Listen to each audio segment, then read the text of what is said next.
Bom dia, boa tarde, boa noite, seja muito bem-vindo ao meu canal Física em Minutos. No vídeo de hoje vamos falar sobre a força de resistência do ar e descobrir como essa força atua no nosso dia a dia, que fatores influenciam e qual a sua importância na sua compreensão para determinados esportes. Prepare-se para aprender algo novo e interessante sobre a física que nos rodeia. Não se esqueça de deixar o seu like, se inscrever no canal e ativar o sininho para não perder nenhum dos nossos vídeos. E se você ficou interessado, não sai daí não. Depois da vinheta, tem mais!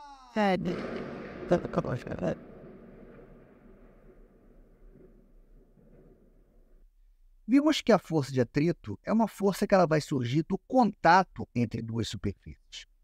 Em aulas anteriores, vimos também a aplicação e a importância de se compreender o atrito. O atrito, muitas das vezes, é importante para que você consiga andar. O fato de você andar, você empurra o chão para trás. Tá? Até mesmo para você frear um carro, para evitar uma colisão, precisamos da força de atrito. Hoje nós vamos ver um atrito diferente, que é o atrito com o ar, também conhecido como força de arrasto. A importância da gente compreender esse atrito com o ar. Vamos lá, algumas situações importantes que a gente pode ver, né? Primeiro, o atrito com o ar ele é importante para você compreender a eficiência energética e buscar fazer uma economia de combustível. Por exemplo, projetar carros e ônibus com uma aerodinâmica que favoreça um menor gasto de energia, né, que você consiga desenvolver o carro com uma boa velocidade, sem ter que fazer com que o motor trabalhe mais, gaste mais energia, é fundamental para que você tenha uma redução nos seus custos operacionais. Uma aeronave, por exemplo, para ela ter uma eficiência maior, né? Muitas das vezes ela é projetada com um bico, um formato um pouco mais aerodinâmico. Para quê? Para você ter uma eficiência de combustível e você ter um voo mais longo. Como é que você vai fazer com que essa aeronave faça um voo mais longo, sem ter que ficar toda hora parando para reabastecer? Né? Então, você tem que ter um formato aerodinâmico que favoreça essa economia de energia. Outra situação que a gente pode analisar é no desempenho e na velocidade. Por exemplo, nos esportes como ciclismo, natação, corrida de Fórmula 1, né? Você tem que buscar entender como é que funciona essa força de arrasto. Porque esportes que às vezes precisam de décimos de segundo para que você consiga vencer ou até mesmo bater um recorde, é fundamental que você entenda essa força de arrasto que vai atrapalhar o seu movimento. E também a segurança e na estabilidade. Hoje você tem um carro, um caminhão, né, precisa de ter uma estabilidade. Então, imagina um caminhão que está em alta velocidade e de repente ele pega um vento cruzado. Esse vento pode fazer com que esse caminhão perca a sua estabilidade e ele caia. Aeronaves que estão em alta velocidade, elas precisam entender como funcionam essa força de arrasto para que elas possam fazer determinadas manobras sem perigo, sem causar nenhum tipo de acidente. E o que vai influenciar o atrito com o ar? Como nós vemos aqui, a nossa força de resistência do ar, ele vai depender de algumas variáveis, né, que são representadas por algumas letrinhas. O que cada uma dessas letrinhas significa para a gente? Esse Czinho é chamado de coeficiente de arrastamento. O coeficiente de arrastamento ele mostra a resistência que o objeto vai ter quando ele se mover ao longo do ar. Né? Pô, mas o ar oferece resistência? Claro, tenta correr com o guarda-chuva aberto. É fácil correr com o guarda-chuva aberto? Não, é difícil. Então, o ar oferece uma resistência maior quando você está com o guarda-chuva aberto e menor quando você está com o guarda-chuva fechado ou sem guarda-chuva. Então, essa resistência ao movimento, quando nós estamos nos movimentando, né, envolvido nessa massa de ar, nós chamamos de coeficiente de arrastamento. Outra variável esse desenho, que é a nossa densidade. A densidade do ar ela está relacionada com a concentração de partículas que nós vamos encontrar dentro de um determinado volume. Então, nós estamos envolvidos. Então, lógico, eu posso estar num ambiente em que eu vou ter uma densidade de ar maior ou uma densidade de ar menor. E se eu me movo, eu vou ter uma resistência. Essa resistência ela pode depender de alguns fatores, por exemplo, da altitude, né? Quanto maior a altitude, menor é a densidade, menos partículas você vai ter colidindo contra o objeto. Então, menor vai ser a força de resistência do ar. Outro fator que vai influenciar a temperatura. Quanto mais quente, menos denso. Quanto menos denso, menos partículas, menor é a força de resistência do ar. E a pressão? A pressão estaria relacionada com a força com que essas partículas colidem contra o objeto, né? Então, quanto maior o número de colisões, quanto maior for a pressão que o ar vai exercer sobre esse objeto que está se movimentando, maior é a densidade. E, logicamente, maior será a força de atrito com o ar. Esse azinho aqui, esse azinho mostra a área de seção transversal do... Ou seja, o objeto está se movimentando. Vamos dar um exemplo, um ciclista. Se o ciclista ele corre assim, ele tem toda essa superfície para o ar colidir contra o corpo dele e oferecer resistência. O que o ciclista faz? Ele se coloca numa posição curvada. Por quê? Quanto menor for a área de contato do corpo com o ar, menor é a resistência. Então, numa competição em que você precisa de décimos de segundos para ganhar uma prova ou até mesmo bater um recorde, isso vai fazer toda uma diferença. E o mais importante, a força de resistência do ar, ela vai depender da velocidade. Lembra que nós falamos que o atrito entre duas superfícies, entre dois corpos, ele não depende da velocidade? Ele dependeria de quê? Da natureza dos corpos em contato. Eu estou atritando madeira com ferro, madeira com aço, madeira com alumínio. Então, um vai ter um atrito maior, outro vai ter um atrito menor. E depende também da compressão. Quanto mais pesado fosse um objeto, maior seria a força de atrito. No caso, a gente está estudando o atrito com ar.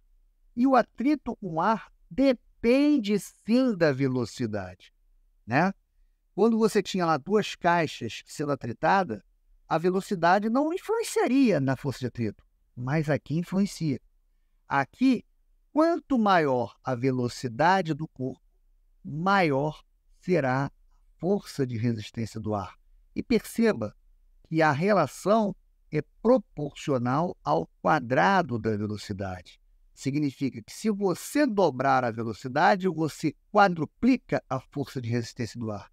Se você triplicar a velocidade, você aumenta 9 vezes a resistência do ar, né? Então, era proporcional ao quadrado da velocidade. Bom, esses três caras aqui, eles são valores constantes, valores que não vão mudar. A única coisa que pode mudar é a velocidade. Então, o que vai aparecer para a gente, muitas das vezes, em alguns livros, essa expressãozinha mais simples, que a força de resistência do ar vai depender de uma constante multiplicado pelo quadrado da velocidade. Ok? Então, resistência do ar proporcional ao quadrado da velocidade. Na natureza, a gente pode citar o exemplo do falcão peregrino, que é um exímio caçador. Ele, quando lá em cima avista a sua presa, o que ele faz? Ele fecha as suas asas e executa um mergulho em alta velocidade. Para quê? Para minimizar o atrito com o ar. Então, esse tipo de postura desse animal é exatamente uma maneira que ele tem de minimizar o atrito com o ar, ganhando velocidade para conseguir pegar a sua presa. Então, trazê-lo para a nossa realidade, né, já que fizemos uma comparação com o mergulho do falcão peregrino, como é que seria a física por trás de um salto com paraquedas? O paraquedista, ele vai lá, se joga, depois de um certo tempo ele abre o paraquedas e consegue chegar ao solo sem nenhum problema. Qual é a física por trás disso tudo? No primeiro momento, nós temos um paraquedista e que ele está parado, né? Não há movimento. Então, no momento do salto, a gente tem que considerar que o paraquedista ele não tem velocidade. A velocidade dele é zero. E a única força que vai atuar sobre o paraquedista é a força-peso. Então, no momento do salto, a única força atuante é a força-peso. Então, perceba que no instante T0, no momento em que esse paraquedista ele pula, a velocidade é zero, né? A única força que está atuando é a força-peso. E aí, o que vai acontecer? No instante de tempo T1, ele vai adquirir uma certa velocidade, V1. E a partir desse momento em que ele começa a ganhar velocidade, passa a agir a força de resistência do ar. Lembra que eu falei para vocês que a força de resistência do ar depende da velocidade? À medida que o cara vai caindo, a velocidade vai aumentando. E à medida que a velocidade vai aumentando, essa força de resistência do ar, ela vai aumentando também. Então a gente passa a ter uma resultante das forças, que é justamente a diferença entre o peso e a resistência do ar. Ora, como o peso do paraquedista não vai mudar e a resistência do ar ele vai aumentando à medida que o paraquedista cai, o que a gente conclui dessa brincadeira? Que essa resultante ela vai ficando cada vez menor. Então, sobre o paraquedista, né, à medida que ele vai caindo, surgem sempre na direção vertical essas duas forças. O peso, que é sempre constante, para baixo, e a força de resistência do ar, que ela cresce à medida que a velocidade do corpo aumenta. Vai chegar uma hora, no instante T2, em que ele vai atingir uma velocidade V2, em que essas duas forças vão se tornar iguais. Ou seja, vai chegar uma hora em que a força de resistência do ar ela cresce e se torna exatamente igual à força-peso. E quando essas duas forças forem iguais, o que vai acontecer? A resultante vai ser zero. Primeira lei de Newton. Quando a resultante é zero, o que a gente pode afirmar? O corpo está em equilíbrio. Ou seja, ou o paraquedista está parado, que não é o caso, ou está se movendo com velocidade constante. Então, a partir do momento em que essas duas forças se igualam, o paraquedista ele começa a cair com velocidade constante. A velocidade ela vai subindo até um valor limite. Que limite é esse? É quando a força de resistência do ar se iguala à força-peso. E se nós formos analisar esse movimento do paraquedista dentro de um gráfico, seria algo mais ou menos assim. O paraquedista inicialmente ele está parado. Quando ele salta, a sua velocidade ela vai aumentando. Só que chega uma hora em que ela para de subir. Ela estabiliza. A velocidade ela fica constante. O que está acontecendo nesse intervalo aqui? A velocidade vai aumentando e a resistência do ar vai crescendo.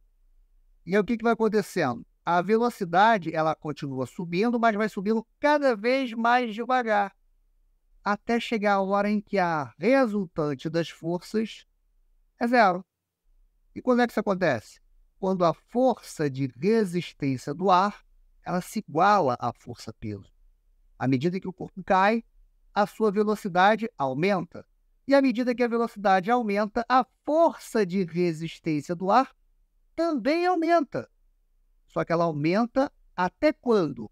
Até ela se igualar ao peso do paraquedista. E quando isso acontece, o que vai acontecer?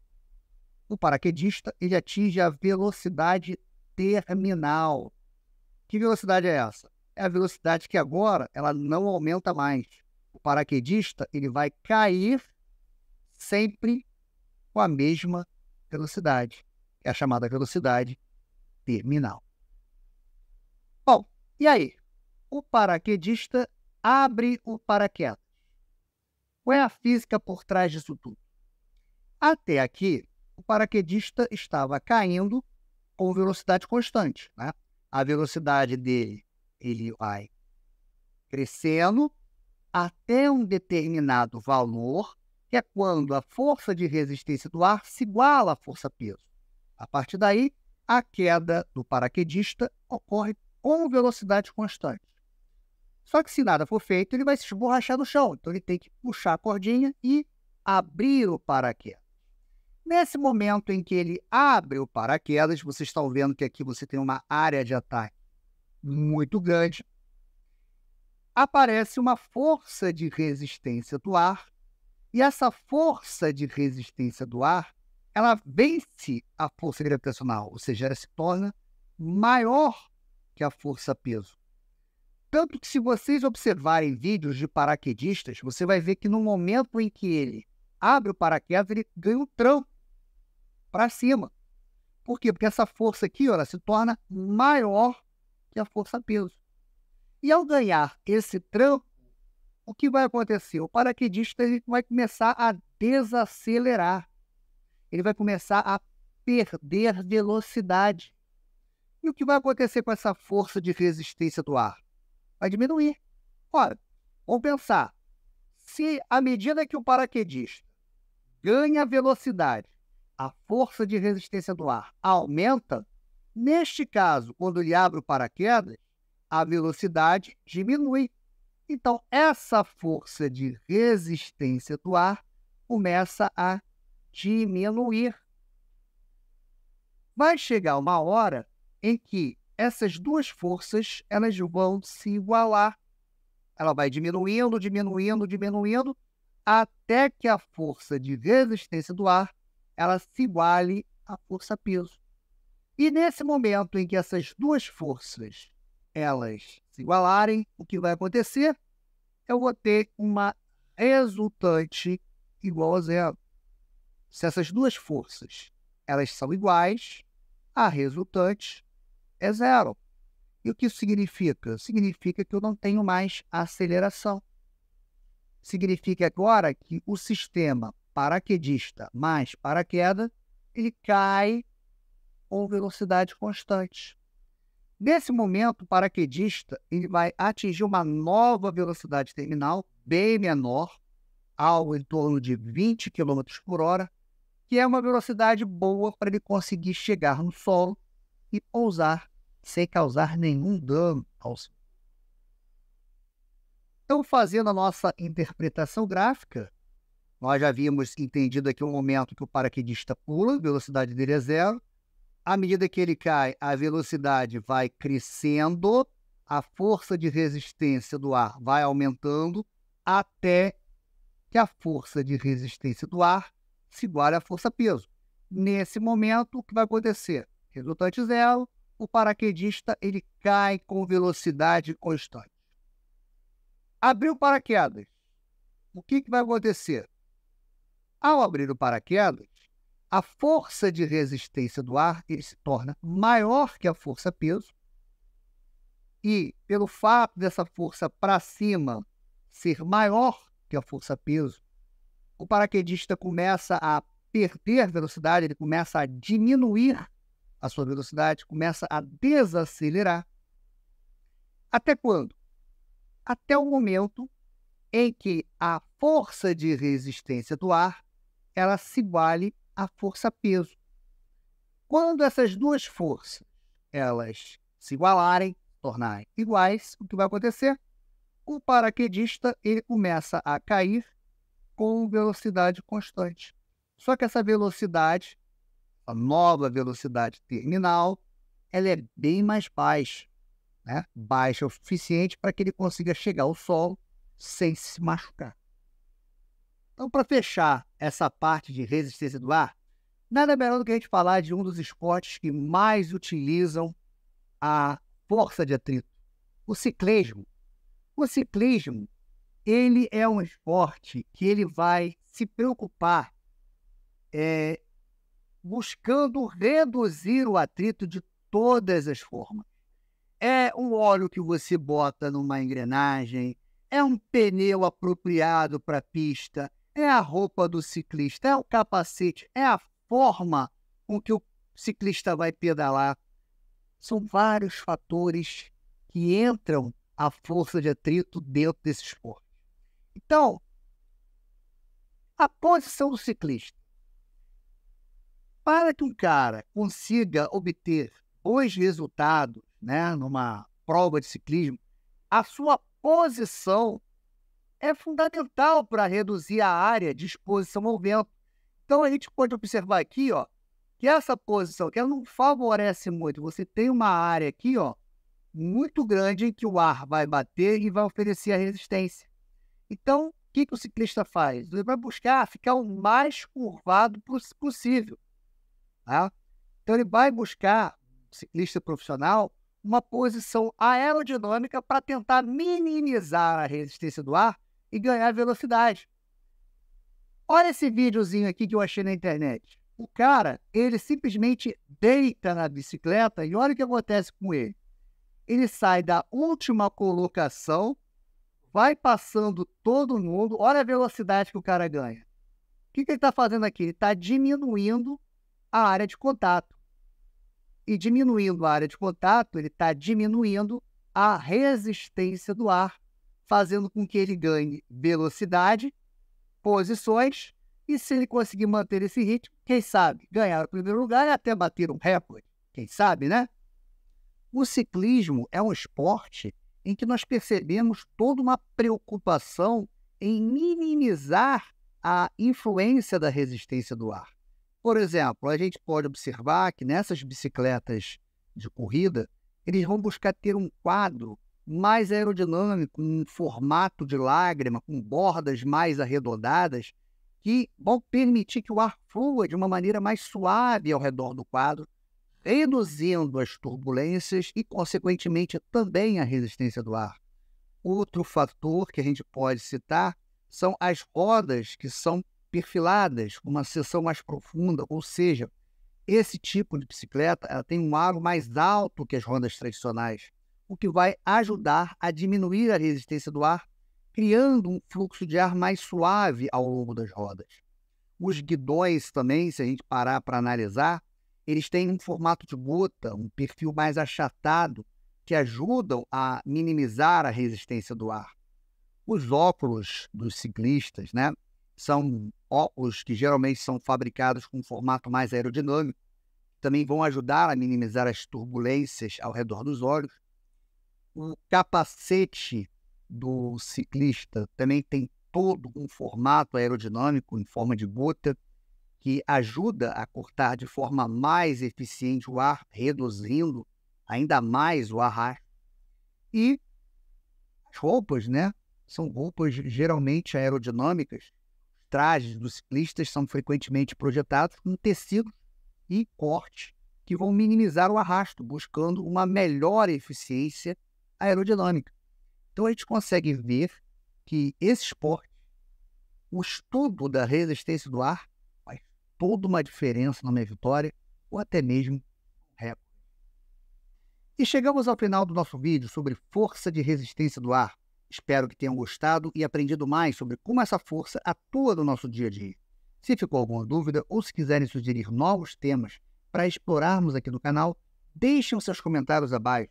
E se você gostou desse conteúdo, não se esqueça de curtir o vídeo e compartilhar com seus amigos. Claro, se ainda não é inscrito no canal, inscreva-se agora e ative o sininho para receber notificações de novos vídeos. Assim, você não perde nenhuma novidade. Muito obrigado por assistir e pelo seu apoio. Até a próxima, pessoal!